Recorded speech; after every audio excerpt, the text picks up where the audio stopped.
ईश्वर को प्राप्त करना संभव है। पौराणिक कथा। भारत में पौराणिक कथा पढ़ने की लोगों में आज भी उत्सुकता बहुत ज्यादा है।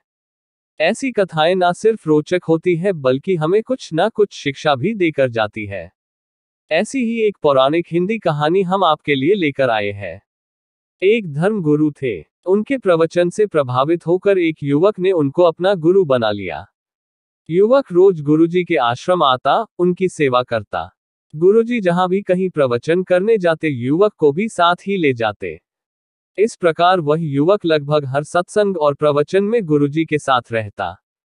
गुरुजी को युवक के हाव भाव देखकर कुछ दिन से लग रहा था कि उसका मन कहीं भटक रहा है। एक दिन गुरुजी ने युवक को अपने पास बुलाकर पूछा, क्या बात है, पिछले कुछ दिनों से तुम परेशान लग रहे। युवक ने उत्तर दिया, गुरुजी मैं पूरे श्रद्धा भाव से आपकी सेवा सत्कार कर रहा हूँ। आपकी प्रवचन में बताई गई बातें भी पूरे ध्यान से सुनता हूँ, लेकिन मैं आपका शिष्य इसलिए बना था क्योंकि मैं ये जानना चाहता था कि क्या ईश्वर को प्राप्त करना संभव है। परंतु इतने दिनों तक आपकी संगत में रहने पर भी मुझे इस प्रश्न का उत्तर प्राप्त नहीं हुआ।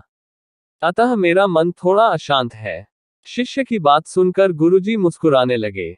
उन्होंने कहा कि पुत्र, इतनी भी क्या जल्दी है, कुछ दिन और ईश्वर के चरणों में बिताओ, फिर मैं तुम्हें ईश्वर प्राप्ति का मार्ग बताऊंगा।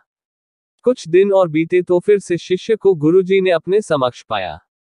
गुरुजी ने पूछा, तुम सचमुच ईश्वर का साक्षात्कार करना चाहते हो? युवक ने उत्साहित होकर कहा, जी गुरुजी। गुरुजी ने कहा, ठीक है, आज मैं तुम्हें ईश्वर प्राप्ति का मार्ग बतलाता हूँ, चलो मेरे साथ। गुरुजी अपने शिष्य को लेकर नदी की ओर चल पड़े। नदी के किनारे पहुंचने पर गुरुजी ने अपने शिष्य को गर्दन से पकड़कर उसका मुंह नदी में डुबा दिया। गुरुजी के यूं अचानक डुबोने से शिष्य संभल नहीं पाया और पानी से बाहर आने को छटपटाने लगा। कुछ देर युवक को यूं ही डुबाए रखने के बाद गुरुजी ने युवक को छोड़ दिया। युवक ने लंबी सांस ली, फिर गुरुजी की ओर देखकर कहा, आप ये क्या कर रहे थे? गुरुजी ने मुस्कुराकर पूछा, जब तुम पानी में थे तो क्या सोच रहे थे? तुम्हारे मन को उस समय किसकी आस थी? युवक ने कहा, उस समय तो बस एक कतरा सांस लेने के लिए ही मैं मरा जा रहा था, लग रहा था बस एक पल के लिए हवा में मैं सांस ले पाऊं। जब आत्मा को इतनी ही तड़प होती है ईश्वर से मिलने की जितनी तुम्हें डूबते समय हवा की थी, तब आत्मा को परमात्मा के दिव्य दर्शन होते हैं। ईश्वर से मिलने के लिए पहले अपनी आत्मा में वो भूख, वो तड़प पैदा करो, तभी ईश्वर को प्राप्त किया जा सकता है।